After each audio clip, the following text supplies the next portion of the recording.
அவனுடைய வளர்ச்சியை தடுக்கவே முடியாது. வெறி பிடிச்ச தொண்டர்கள் இருக்கான். இந்த சினிமாக்காரன் பின்னாடி போயிட்டு இருக்காங்களா, அந்த மாதிரி தொண்டர்கள் இல்லை.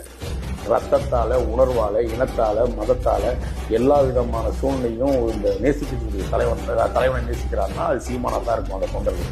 அதனால் இதையெல்லாம் இந்த சலசலப்பெல்லாம் இந்த சீமானுக்கு சரியாக வராது. அப்போ இப்போ இந்த விஷயம் இப்போ தேர்தல் களத்தில் என்ன மாற்றத்தை ஏற்படுத்தணும்னு நினைக்கிறேன். பாருங்க, நான் திரும்ப 13% 15% ஓட்டு வாங்குறா இல்லையா மட்டும் பாருங்க அந்த வாழ்க்கையில்.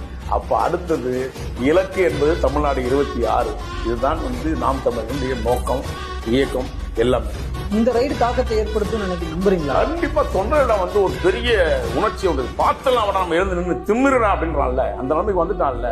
அதான் சொன்னேன், உங்களுடைய சலசலப்பெல்லாம் அங்க செல்லுபடி ஆகாது. தொண்டர்கள் மத்தியில இன்னும் எழுச்சி தான் வருமே தவிர அவனுக்கு இந்த மாதிரியான இந்த பயத்தம் இதெல்லாம் காட்ட முடியாது. அவன் எல்லாமே ரத்தத்தால